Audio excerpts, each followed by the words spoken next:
Hello दोस्तों, कैसे हैं आप सभी? आप लोग का स्वागत है मेरे चैनल कोड लेजर में। तो आज मैं आप लोग को पढ़ाने जा रहा हूँ इंट्रोडक्शन टू कंप्यूटर। तो चलिए बिना किसी देरी के इस वीडियो को स्टार्ट करते हैं। तो ये है मैंने ये पीपीटी बनाई है, ये मैं आप लोग को डिस्क्रिप्शन में भी दूंगा। अगर आप लोग चाहें तो इसको डाउनलोड करके एक बार देख सकते हैं। एग्ज़ाम से पहले अगर आपको रिवीजन चाहिए तो ये पीपीटी आपके लिए एकदम मस्त है। इसको आप पढ़ के जाओगे, आपके मार्क्स पूरे अच्छे रहेंगे। चलिए इसको स्टार्ट करते हैं। तो सबसे पहले हम समझते हैं कंप्यूटर होता क्या है।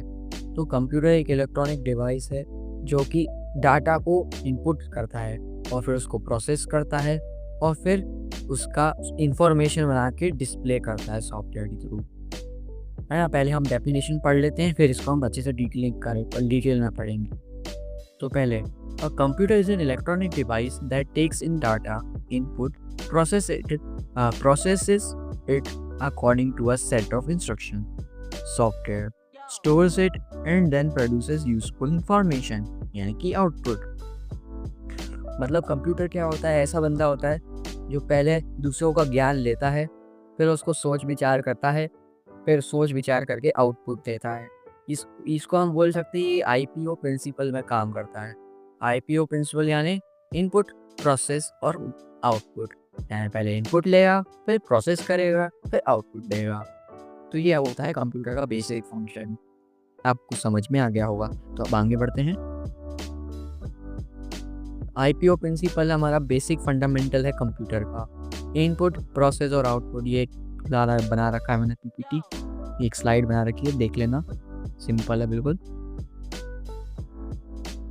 कंप्यूटर के कंपोनेंट्स जान लो। कंप्यूटर के क्या कंपोनेंट्स हैं? इनपुट यूनिट है, सेंट्रल प्रोसेसिंग यूनिट है, मेमोरी यूनिट है और आउटपुट यूनिट है। इनपुट यूनिट क्या, जिसपे अपन इनपुट लेंगे। सेंट्रल प्रोसेसिंग यूनिट, यहाँ पे सेंटर जो हमारे डाटा होगा यहाँ पे इसको प्रोसेस किया जाएगा। मेमोरी यूनिट हम अभी आगे चल के बताएंगे। और आउटपुट यूनिट जिसमें आउटपुट का पता चलेगा, जैसे हम मतलब जो हमारा डाटा है उसको वो इन्फॉर्मेशन में कन्वर्ट कर देगा। सीपीयू को पहले जान लेते हैं। तो सीपीयू क्या है? CPU, it is the brain of the computer system. It performs all type of data processing tasks. It stores data, instructions and intermediate. और फोर्थ पॉइंट है, it controls all part of a computer system. तो basically CPU क्या है? CPU है computer का दिमाग। ये सारे डाटा को प्रोसेस करता है और फिर उसका आउटपुट प्रोवाइड करता है। ये डाटा को भी, इंस्ट्रक्शंस को भी संभाल के स्टोर कर लेता है। और ये जो हमारा कंप्यूटर का सारा पार्ट्स रहते हैं, जितने भी हो गए इनपुट वाले डिवाइसेस हो गए या जितने भी प्रोसेसिंग वाले आउटपुट डिवाइसेस हो गए, उनको मैनेज करता है और उनको कंट्रोल करता है। ठीक है, ये तो सबको पता है, ये तो कॉमन सी बात है कि CPU is the brain of the computer system, है ना। इसको आगे बढ़ते हैं। अब हम पढ़ेंगे कंप्यूटर के कंपोनेंट्स क्या हैं। ठीक है, पहला है ALU और CU। ALU क्या होता है? Arithmetic logical unit. और CU क्या होता है? Central unit. सबसे पहले मैं आप लोग को ALU बताता हूँ। अर्थमेटिक वाला जो लॉजिकल यूनिट है ALU, अर्थमेटिक ऑपरेशंस को करेगा। अर्थमेटिक ऑपरेशन बोले तो अपने दिमाग का वो वाला पार्ट जहाँ पे अपन कैलकुलेशन करते हैं। तो वैसे ही कंप्यूटर में ALU काम करता है, परफॉर्म करता है सारे अर्थमेटिक ऑपरेशंस। जब भी एग्जाम में ये क्वेश्चन आए कि ALU क्या है, तो सबसे पहले डेफिनेशन लिख दो कि अर्थमेटिक लॉजिकल यूनिट होता है और अर्थमेटिक ऑपरेशंस को ऑपरेट करता है। एडिशन, सब्ट्रैक्शन वगैरह वगैरह, डिवाइड, मल्टीप्लाई जितनी भी हैं। अब CU क्या होता है? It manages and coordinates all unit of a computer. बोले तो एक तरह से ट्रैफिक पुलिस वाला, कि ये ट्रैफिक को कोऑर्डिनेट करेगी। जैसे वहाँ पे मान लो अपन रास्ते पे जा रहे हैं, बहुत सारी भीड़ हो रखी है और उस तरफ, अब उन लोग को अगर वहाँ पे CU नहीं होगा तो वो तो कहीं पे भी चल देंगे भाई। ऐसा कोई भाई, सब अपनी मर्जी चलाते हैं, तो इसके कारण एक्सीडेंट हो सकता है, ये सब हो सकता है, फलाना ढिमकाना। ऐसे ही ये CU है हमारा। ये पहले इनपुट जगह को इधर रखेगा, प्रोसेस को उधर करेगा, इधर करेगा। मतलब एक तरह से ट्रैफिक पुलिस बोल सकते हैं हम। ठीक है, और ये ना प्रोसेसिंग का कोई भी डाटा स्टोर नहीं करता, ये याद रखना कि कोई डाटा को प्रोसेस कर रहा है। ये सिर्फ प्रोसेसिंग इसका काम ही नहीं है। इसका सिर्फ काम है ये डाटा को कोऑर्डिनेट करता है। इनपुट डाटा को उधर भेजेगा, इंफॉर्मेशन को उधर भेजेगा, ऐसा इसका काम है। ठीक है, आई होप ये समझ में आ गया होगा। अब ये है ब्लॉक डायग्राम ऑफ कंप्यूटर। तो ये काम कैसे करता है? आप लोग को ये इनपुट डिवाइस दिख रहा होगा इस साइड, लेफ्ट हैंड साइड में, है ना? तो इनपुट डिवाइस से सबसे पहले क्या जाएगा? इनपुट जाएगा। इनपुट जाएगा तो पुट जाएगा मेन मेमोरी से। डाटा जाएगा इनपुट डिवाइस से मेन मेमोरी में। फिर जो वो मेन मेमोरी है ना, उस डाटा को रजिस्टर के पास भेज देगी। रजिस्टर क्या है? सीपीयू का टेम्पररी स्टोरेज होता है, जहाँ पे डाटा थोड़ी देर के लिए स्टोर होता है। फिर रजिस्टर क्या करेगा? एएलयू के पास भेजेगा। एएलयू के पास भेजेगा तो फिर वो पूरा लॉजिक यूज़ करेगा, अपना पूरा लॉजिक जो भी उसमें आउटपुट होगा उसको लॉजिकल करेगा, प्रोसेस करेगा, है ना? प्रोसेस कर दिया मतलब एएलयू क्या कर दिया? प्रोसेस कर दिया। एएलयू ने प्रोसेस कर दिया, फिर सीयू के पास भेज दिया। अब वो जो इन्फॉर्मेशन है वो सीयू के पास जाएगी। फिर सीयू हमारा ट्रैफिक वाला है तो वो उसको उस रास्ते पे भेज देगा। वो रास्ता क्या है? वापस हमारे रजिस्टर के पास चला जाएगा। फिर रजिस्टर क्या करेगा? वापस मेन मेमोरी के पास भेज देगा। फिर मेन मेमोरी क्या करेगी? उसको आउटपुट डिवाइस में भेज देगी, है ना? अभी सेकेंडरी मेमोरी क्या है? सेकेंडरी मेमोरी है बोले तो कुछ चीज़ों को जो हमें बाद में चाहिए होगा उसको स्टोर कर लेता है, मतलब एक तरह से स्टोरेज है ना? मेन मेमोरी जो रहती है वो फास्ट रहती है और चीज़ थोड़ी स्लो रहती है ना? ये सिर्फ जो हम डाटा को स्टोर करना चाहते हैं उसको स्टोर करती है secondary memory. Main memory volatile होती है। वॉलेटाइल बोले तो भूल जाती है भाई, उसको बंद करूँगा मैं तो वो सारा डाटा उड़ा देगी, पर सेकेंडरी मेमोरी उसको नहीं उड़ाएगी। बस ये फ़र्क है ना? जैसे मैंने कीबोर्ड का एक बटन दबाया ए, ठीक है? ए इनपुट मैंने दिया, फिर ए जो है ना मेन मेमोरी के पास गया, ठीक है? मेन मेमोरी ने रजिस्टर के पास भेज दिया, है ना? रजिस्टर ने उसको थोड़ी देर के लिए स्टोर कर लिया। फिर वो जो रजिस्टर है, वो जो अपन ने इनपुट दिया, ए अपन ने दिया है, वो अर्थमेटिक लॉजिकल यूनिट में चला जाएगा, क्योंकि इसमें लॉजिक तो कुछ लगना नहीं है। तो फिर वो हमने सीयू के पास भेज देगा। सीयू भाई फिर वापस रजिस्टर के पास भेजेंगे उसको, उसको कोऑर्डिनेट करके वापस रजिस्टर के पास भेजेंगे। फिर रजिस्टर भैया मेन मेमोरी में भेज देंगे उसको। फिर मेन मेमोरी समझ जाएगी अच्छा ये है, तो आउटपुट डिवाइस में भी डिस्प्ले पे अपने शो हो जाएगा ए, टाइप हो जाएगा हमारा ए। ये मिनी सेकंड्स में काम होता है ना? ठीक है, अब आगे बढ़ते अपन। फिर आते हैं इनपुट डिवाइसेस। इनपुट डिवाइसेस क्या होते हैं? जो इनपुट लेते हैं, बस बात ये थी बात। जो सामान को लेते हैं, है ना? जैसे जॉयस्टिक हो गया, जॉयस्टिक इनपुट लेता है, अपन गेम खेलते हैं। माउस हो गया, कीबोर्ड हो गया, स्पीकर हो गया, है ना? गेम पैड हो गया, और स्पीकर नहीं सॉरी, माइक्रोफोन हो गया, हेडफोन हो गया। तो ये सारे क्या इनपुट डिवाइसेस हैं, इनपुट ले रहे हैं, है ना? हेडफोन भी नहीं है, जो हेडफोन भी आउटपुट डिवाइस है ना? इनपुट डिवाइस क्या हुआ अपना? Game stick, joystick, keyboard, mouse, ये कुछ एग्जांपल्स हैं इनपुट डिवाइसेस के। ये आउटपुट डिवाइसेस हो गए हमारे कंप्यूटर के, मॉनिटर, प्रिंटर और स्पीकर, और भी बहुत सारे होते हैं, है ना? तो ये आउटपुट डिवाइसेस हो गए, इसकी तो इतनी वो नहीं थी, है ना? अब आते हैं हम मेमोरी ऑफ कंप्यूटर के। मेमोरी क्या होता है? ह्यूमन ब्रेन की तरह होता है, जो कि स्टोर करता है डाटा और रेफ़र करता है उन प्लेस को जहाँ पे डाटा स्टोर हुआ है, टेम्पररी या परमानेंटली। इसका अच्छा एग्जांपल मैं देता हूँ। मान लो तुम्हारा ब्रेकअप हो गया तो वो जो तुम्हारी इन्फॉर्मेशन है वो कहाँ स्टोर होगी? तुम्हारे दिल में, कि तुम्हारा दिल टूट चुका है ना? ऐसी कंप्यूटर की मेमोरी काम करती है। कंप्यूटर मेमोरी 3 टाइप्स की है: कैशे मेमोरी, प्राइमरी मेमोरी और सेकेंडरी मेमोरी। ठीक है, ये डाटा आ गया अपना ना।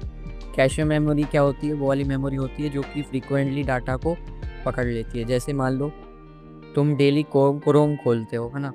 डेली जाते हो, क्लिक करते हो, क्रोम खोलते हो, तो उसको वो स्टोर कर लेती है कि ये वाला डाटा बहुत ज़्यादा इस्तेमाल किया जाता है, यहाँ पे एक डाटा पड़ा है क्रोम करके, उसको हम बहुत ज़्यादा यूज़ करते हैं। ये जनरली हाई स्पीड रहता है, मतलब बहुत तेज़ काम करता है, और एक्ट एज अ बफर करता है, मतलब CPU और रैम के बीच में एक ब्रिज क्रिएट करके रखता है ना? अब प्राइमरी मेमोरी पे आते हैं। प्राइमरी मेमोरी क्या होती है? वो वाली मेमोरी जो टेम्पररी डाटा को स्टोर करती है, उसको प्रोसेस करती है और आउटपुट दिलवाती है ना? इनपुट मतलब डाटा को इंफॉर्मेशन तक कन्वर्ट करने का सफ़र रहता है ना? रैम होती है और रोम होती है प्राइमरी मेमोरी के एग्जाम्पल। ठीक है, रैम क्या है? It is the working memory write from the booting of a computer till the computer is shut down. तो रैम हमारी वर्किंग मेमोरी रहती है, काम करती रहती है, जो कि शुरुआत जब हम कंप्यूटर चालू करते हैं तब से लेके जब कंप्यूटर को बंद करते हैं तब तक ही काम करती है, मतलब पूरा टाइम रैम पे निकलता है ना? डाटा इसमें लॉस हो जाता है अगर पावर बंद हो जाती है, यानी कि ये वोलेटाइल मेमोरी है। वोलेटाइल का मतलब ये होता है कि टेम्परली पकड़ता है फिर भूल जाता है, गजनी की तरह है बोले तो, है ना। फिर आता है रोम पे। रोम क्या होता है? रोम जो हमारा होता है वो सिर्फ डाटा को रीड कर पाता है पर लिख नहीं पाता उसके अंदर, है ना। ये टाइप की मेमोरी जो रहती है नॉन वोलेटाइल रहती है। नॉन वोलेटाइल तो बोले तो भूलती नहीं है, ये हमारी गजनी नहीं है ना। ये तुम्हारी वो पड़ोसन आंटी है जो सब कुछ याद रखती है, जिनके बारे में अपन ने बोला भरा बोला, है ना। ये क्या करता है, ये ना कुछ इंस्ट्रक्शंस को स्टोर करके रखता है जो कि रिक्वायर रहती है to start a OS. OS बोले तो ऑपरेटिंग सिस्टम, अभी आगे चल के पढ़ेंगे अपन, है ना। सेकेंडरी मेमोरी, वही अभी बताया था मैंने कि एक्सटर्नल मेमोरी रहती है, slower than main memory. CPU directly access नहीं करता उसकी मेमोरी। इसका जो कंटेंट रहता है वो है ना सेकेंडरी मेमोरी से पहले मेन मेमोरी पे चला जाता है, फिर मेन मेमोरी से हम उसको एक्सेस करते हैं। जैसे कि मैंने एक गेम स्टोर किया पेन ड्राइव में, मैंने पेन ड्राइव में लगाया मैंने उसको, वहाँ से अपने उसमें उसको ऑन किया वहाँ से। तो जब मैंने उसको ऑन किया, उसका EXE फाइल जब मैंने रन किया, तो वो जो गेम है ना वो पहले मेरे रैम में आएगी, फिर रैम से हम उसको CPU एक्सेस कर पाता है, फिर हम उस पर आउटपुट देते हैं। ये मतलब वैसे ही रहता है हम लोग, है ना। समझ रहे हो ना क्या कहना चाह रहा हूँ मैं? ठीक है, आगे बढ़ते हैं। अब यूनिट्स ऑफ मेमोरी आ गई। यूनिट्स ऑफ मेमोरी क्या है? The elementary unit of a memory is a bit. A combination of these bits together are used to store the data and instructions, है ना। बोले तो मेमोरी का सबसे छोटा यूनिट होता है बिट। बिट बोले तो 0 और 1, है ना। जब हम इनका कॉम्बिनेशन बनाते हैं ताकि हम डाटा को स्टोर कर पाएँ।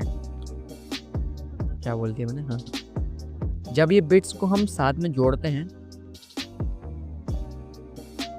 जब हम इनको जोड़ते हैं तब हम इनको इस्तेमाल कर पाते हैं डाटा को स्टोर करने में, मतलब डाटा और इंस्ट्रक्शन को स्टोर करने में। जैसे यहाँ पे बिट है, तो बिट में ना बिल्कुल छोटी सी इंफॉर्मेशन स्टोर होगी। जब 8 बिट को हम चिपका देते हैं, फॉर्म कर देते हैं, तो एक बाइट बनता है। और जब 4 बिट्स को हम जोड़ देते हैं तब वो निब्बल बनता है। ठीक है, ये मैंने टेबल दे रखी है उन लोग को, ये वाली टेबल यूनिट्स ऑफ मेमोरी, है ना। ये हमेशा जब भी एग्जाम में अपन जाएंगे ना, अपन को एक क्वेश्चन जरूर मिलेगा कि ये इतने बिट है, ये इतना MB है, इसको बिट्स में कन्वर्ट करो, है ना। तो इसका सिंपल ट्रिक याद रखना, जो 1024 है ना, इसको याद रखना, है ना। और इनकी जो सीक्वेंस है उसको याद रखना, अरेंज दी फॉलोइंग, है ना। जैसे यहाँ पे ये बिट्स है ना, फिर ये बाइट्स, फिर KB, फिर MB, फिर GB, फिर TB, फिर PB, है ना। तो तुम्हें बस क्या करना है, ये 1024 है ना, इसको याद रखना है ना। और इनकी ये याद रखनी है असेंडिंग ऑर्डर, है ना, छोटे से बड़ा वाला, है ना। और जब जैसे कि मान लो 1 MB को कन्वर्ट करना है, तो 1 MB में है ना कितने KB होंगे? 1024, है ना। 1 KB में कितने होंगे? 1024 बाइट्स। तो उनको मल्टीप्लाई कर दो, यहाँ पे मतलब 2 बार 1024 इंटू 1024 हो गया इंटू 1। तो इससे हमें क्या मिल जाएगी? 1 MB की, 1 MB का वो मिल जाएगा बाइट की, कि 1 MB में कितने बिट्स है ना। A bit stands for a binary digit, i.e. either or which is an elementary unit of a computer memory. Elementary unit रहता है कंप्यूटर मेमोरी का। ठीक है, आगे बढ़ते हैं। अब कंप्यूटर के ये कंपोनेंट्स हैं, हार्डवेयर, सॉफ्टवेयर, वो टाइप्स थे ना पहले। It is a physical component of a computer system like monitor, keyboard, mouse, printer, CPU etcetera. Hardware तुम अगर नहीं समझ पा रहे हो ना, तो तुमने बेटा गलती कर दी है, IB लेके।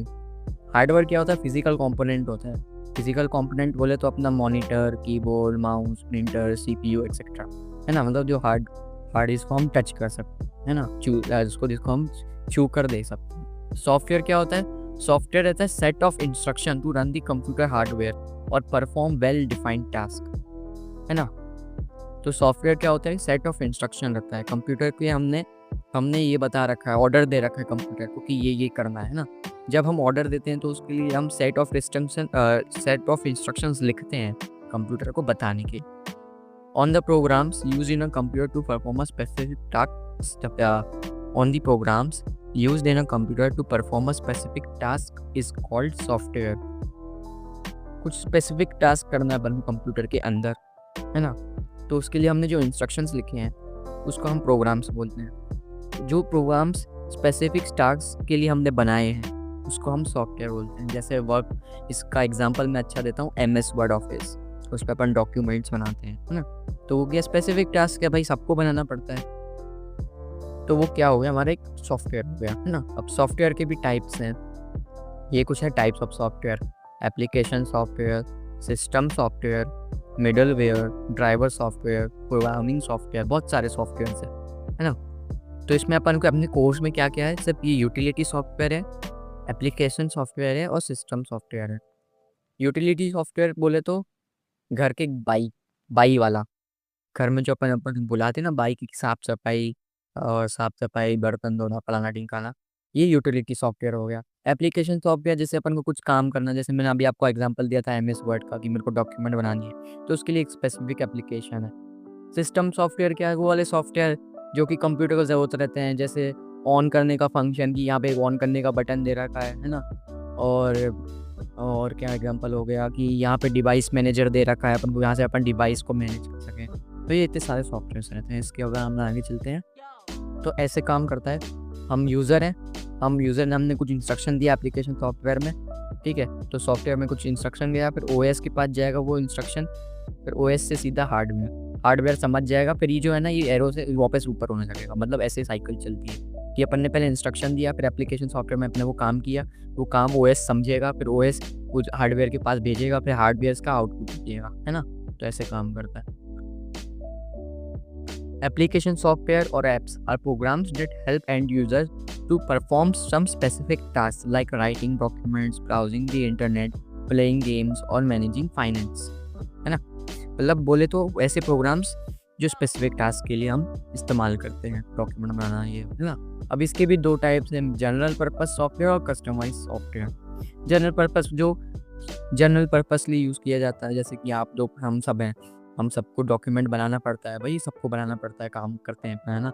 कस्टमाइज सॉफ्टवेयर में क्या, कुछ लोग के लिए स्पेसिफिक, जैसे मैं एग्जांपल देता हूँ, वेब डेवलपर्स या ऐप डेवलपर जो एप्लीकेशंस बनाते हैं, वेबसाइट्स बनाते हैं, तो उनके लिए एक स्पेसिफिक सॉफ्टवेयर है, उनके लिए ना, वो कोई नॉर्मल बंदा इस्तेमाल थोड़ी ना करेगा, तो वो कस्टमाइज सॉफ्टवेयर के टाइप्स में होते हैं। सिस्टम सॉफ्टवेयर क्या होते हैं? System software is a fundamental type of a software that manages computer hardware and system resources, acting as the foundation for other software and application to run. It provides the basic functionality of a computer and serves as an interface between the hardware and the user or application software. मतलब वही fundamental type of software है कि मतलब manager एक तरह का, कि system के जितने भी रिसोर्सेज है उसको मैनेज करता है, उनको रन करता है, उनको बेसिक फंक्शनैलिटी प्रोवाइड करता है। जब भी सिस्टम सॉफ्टवेयर आए तो समझ जाना कि जो हम बेसिक जो कंप्यूटर में होना ही चाहिए वो सॉफ्टवेयर्स होंगे। जैसे स्विच ऑन करना, स्विच ऑफ करना, विंडो, ये अपन विंडो की प्रेस करते हैं ना, और फिर ये स्विच ऑफ का बटन दे रखा है, ये इसको दबा के उस कंप्यूटर को शट डाउन करते हैं, है ना। ये हमने जैसे एक और एग्जांपल देता हूँ, यहाँ पे ये टास्क बार है, इसको मैं क्लिक करूँगा तो क्रोम खुलेगा, है ना। सेटिंग्स हो गया इसका एग्जांपल। तो ये सारे सिस्टम सॉफ्टवेयर हो गए, पीछे चला गया गलती से।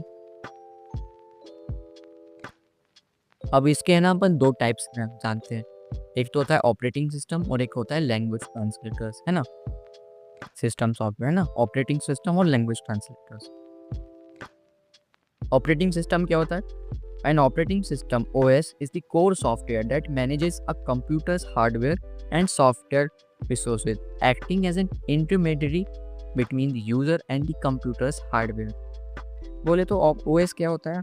OS एक ऐसा बंदा है जो यूज़र और हार्डवेयर से कांटेक्ट करवा रहा है, मतलब ट्रांसलेटर एक तरह से, कि भाई साहब जैसे मैंने बोला कि मेरे को MS वर्ड में डॉक्यूमेंट बनानी है ना, तो OS भाई समझेंगे, अच्छा आपको डॉक्यूमेंट बनानी है, ठीक है भैया, है ना।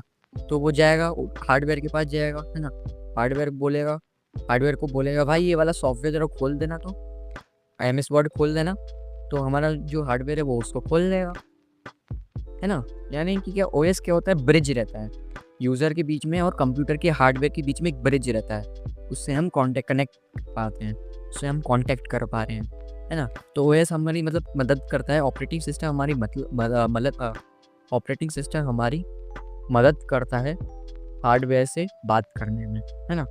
इसके एग्जांपल हो गए विंडोज़, लिनक्स, उसके वजह से तो चला पा रहे हैं। अगर विंडोज़ नहीं होता तो तुम कैसे चलाते, कंप्यूटर को कैसे समझाते कि मेरे को ये काम करना है, नहीं कर पाते ना, कंप्यूटर इंसान थोड़ी ना है।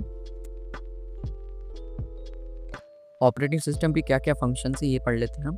यूज़र इंटरफेस, यूज़र इंटरफेस बोले तो यूज़र को इंटरफेस प्रोवाइड करता है, ब्रिज क्रिएट करता है यूज़र और हार्डवेयर के। प्रोग्राम एग्जीक्यूशन, जो नेसेसरी प्रोग्राम्स रहते हैं जिनको चालू करना ही करना रहता है, उसको वो लोड करता है और चालू करता है। रिसोर्स एलोकेशन करता है, यानी क्या, system sources resources like processor, memory, input output device को एलोकेट करता है, मतलब उनको जगह देता है कि प्रोसेसर भाई तुम उधर बैठ जाओ, यहाँ पे तुम बैठ जाओ, मेमोरी भाई, इनपुट भाई तुम इधर बैठ जाओ, है ना। रिसोर्स एलोकेशन करता है, ये वाला सिस्टम, ये वाला सामान इस्तेमाल कर लो, है ना। फिर होता है मेमोरी मैनेजमेंट, मेमोरी को मैनेज कर रहा है, यानी OS manages information stored and retrieved from hard disk. जो अपन, जैसे मैंने एक वीडियो डाल रखी है मेरे पेन ड्राइव में या हार्ड डिस्क में, उसको जब मैं एक्सेस करूँगा तो उसमें जो इन्फॉर्मेशन स्टोर है वो कौन मेरे पास लाएगा, ओएस मेरे पास लाएगा। आईओ मैनेजमेंट करता है, आईओ क्या होता है, आई स्लैश ओ क्या है, आई यहाँ पे इनपुट है, ओ यहाँ पे आउटपुट है ना। OS manages information stored on and retrieve from hard disk, है ना। आईओ मैनेजमेंट करता है, इनपुट आउटपुट को मैनेज करता है। तो ये कुछ फंक्शंस हो गए ऑपरेटिंग सिस्टम के। Language translators, a language translator in a computer is a programming language processor that converts code from one programming language to another, typically from a high level language to machine code, so the computer can understand and execute it. The three main types are compilers which translate the entire code. ठीक है, simple मैं बताता हूँ। Language translators बोले तो language को translate करता है, जैसे मैंने कोड लिखा है ना, मैंने कंप्यूटर को इंस्ट्रक्शंस दिए मेरे हिंदी भाषा में, अब कंप्यूटर को हिंदी तो आती नहीं, तो मैंने जो अपनी बात है, जो मैं इंस्ट्रक्शन दे रहा हूँ, उसको पहले मैंने एक कोडिंग लैंग्वेज जो कंप्यूटर को समझ में आती है उसमें मैंने कन्वर्ट करवाया, है ना। अब वो जो कोड है, प्रोग्रामिंग लैंग्वेज का जो कोड है, उसको जब वो बंदा लैंग्वेज ट्रांसलेटर कन्वर्ट करता है मशीन कोड में, मतलब क्या कि ये जो है लैंग्वेज ट्रांसलेटर जो कोड है, अपन ने जो कोड लिखा है प्रोग्रामिंग लैंग्वेज के थ्रू, उसको कन्वर्ट करता है कंप्यूटर की भाषा में। बोले तो 0 एंड 1 में, कंप्यूटर को 0 एंड 1 नहीं समझ में आता है ना। तो लैंग्वेज ट्रांसलेटर क्या करता है, जो हमारा कोड रहता है उसको 0 एंड 1 नंबर पे कन्वर्ट करके उसको समझाता है ना। अब इनके तीन टाइप्स हैं, एक तो कंपाइलर, इंटरप्रेटर और तीसरा है हमारा असेंबलर, है ना। असेंबलर मेन है ना। देखो ये आ गया लैंग्वेज ट्रांसलेटर टाइप्स। असेंबलर्स, ये क्या करता है, असेंबली लैंग्वेज में कन्वर्ट कर देता है इनटू मशीन लैंग्वेज। लो लैंग्वेज होती है ये, लो लेवल लैंग्वेज, मतलब वैसे ही रहती है, मतलब कंप्यूटर की लैंग्वेज रहती है, मतलब मशीन कोड रहता है, और मतलब उल्टा बोल रहा हूँ मैं। असेंबली लैंग्वेज रहती है, एक लो लैंग्वेज रहती है, उसको ये मशीन लैंग्वेज में कन्वर्ट करता है। ये ज़्यादातर आता नहीं है, ज़्यादातर आता है एग्जाम में कंपाइलर और इंटरप्रेटर। कंपाइलर क्या होता है, translates an entire program written in a high language like Python, Java, C++ into machine code at all once, मतलब सारे कोड को लेगा, सारे कोड को लेगा, पूरे प्रोग्राम को लेगा और फिर उसको रन करेगा, है ना। मतलब ये एक तरह उस तरह के बच्चा है जो बर्गर को एक ही बार में पूरा खा जाएगा। और इंटरप्रेटर क्या है, जो है ना एक एक लाइन बिल्कुल छोटा छोटा भाग लेके खा रहा है ना। Translates and executes high level language code line by line. Interpreter यानी कि जो कोड है हमारा, अपना प्रोग्राम है, उसमें एक एक लाइन लिखी रहती है, तो वो एक एक लाइन को समझता है, बिल्कुल लिसनर है भाई। ये कंपाइलर एक तरह का यैपर है। यैपर बोले तो समझ जाओ मैं क्या कहना चाह रहा हूँ, कि पूरे डाटा को एक ही बार में खा जाता है, एक ही बार में पूरे कोड को समझ जाता है ना। और इंटरप्रेटर क्या होता है, लाइन बाय लाइन पढ़ेगा कोड को, है ना। यूटिलिटी प्रोग्राम्स मैं आपको समझाया था, लेकिन एक और बार समझा देता हूँ। यूटिलिटी प्रोग्राम्स और utility software are tools that help users manage, maintain, and optimize a computer system. They perform specific tasks to enhance productivity, efficiency, and the smooth functioning of the computer, focusing on the overall system rather than direct user tasks, है ना। Antivirus software हो गया, disc defragmenter हो गया, backup utility हो गया, compression utility हो गया, डिस्क क्लीनर हो गया, डिवाइस ड्राइवर हो गया, ठीक है। यूटिलिटी प्रोग्राम मतलब वही अपने साफ सफाई काम करने वाले घर के काम, कंप्यूटर के घर के काम, है ना। जैसे कंप्यूटर को भाई एंटीवायरस सॉफ्टवेयर लगेगा, मतलब सॉफ्टवेयर क्या बोले तो एक तरह से हम बोल सकते हैं सिक्योरिटी गार्ड, कि जितने भी गुंडे वुंडे हैं, चोर वो हैं, उनको भगाता है सिक्योरिटी गार्ड, एंटीवायरस सॉफ्टवेयर, है ना। डिस्क क्लीनर बोले तो काम वाली भाई अपने डिस्क को साफ़ करता है ना। डिवाइस ड्राइवर जितने भी हमारे डिवाइसेस हैं, जैसे माउस हो गया, कीबोर्ड हो गया, उसको मैनेज करता है ना। बैकअप यूटिलिटी, मान लो कभी तुम्हें गुस्सा आ गया, तुमने कुछ अपना डाटा फालतू में डिलीट कर दिया, लेकिन तो फिर तुम्हें बाद में ज़रूरत पड़ रही है उस डाटा की, तो बैकअप यूटिलिटी की बैकअप कर लो भाई, जो हमारा डाटा हमने डिलीट किया उसको रिकवर कर लो, है ना। कंप्रेशन यूटिलिटी, कोई चीज़ को कंप्रेस करना है ना। डिस्क डिफ्रेगमेंटर मुझे नहीं पता ये क्या है ना, पर ये सारे यूटिलिटी प्रोग्राम्स है ना। एंटीवायरस सॉफ्टवेयर तुम लिख सकते हो, बैकअप यूटिलिटी लिख सकते हो, डिस्क क्लीनर लिख सकते हो, है ना। बहुत आसान है, इसको इतना वो नहीं लेना, टेंशन नहीं लेनी। और यहाँ पे हमारा चैप्टर समाप्त होता है। आई होप आप लोग को मेरा एक्सप्लेनेशन समझ में आया होगा। अब है ना, ये चैप्टर है ना इतना इम्पोर्टेंट नहीं है, मतलब थ्योरी में तो आएगा, लेकिन मैं तुम लोग को सजेस्ट करूँगा कि मैं अभी है ना पाइथन की वीडियो बनाऊँगा। पाइथन क्योंकि मैंने पढ़ रखा है पहले से, मैं अच्छे से एक्सप्लेन कर सकता हूँ, और ऐसी एनालॉजीज़ का इस्तेमाल करूँगा जिससे तुम्हारा आज पूरा जो चैप्टर है पाइथन का चैप्टर 2 वो बिल्कुल क्रिस्टल क्लियर हो जाएगा, है ना। तो अभी के लिए तो फ़िलहाल इतना ही, अब फिर 1 महीने बाद वेट करना दूसरी वीडियो का। मैं चलता हूँ अपने काम से काम रखने। अलविदा दोस्तों, बाय बाय।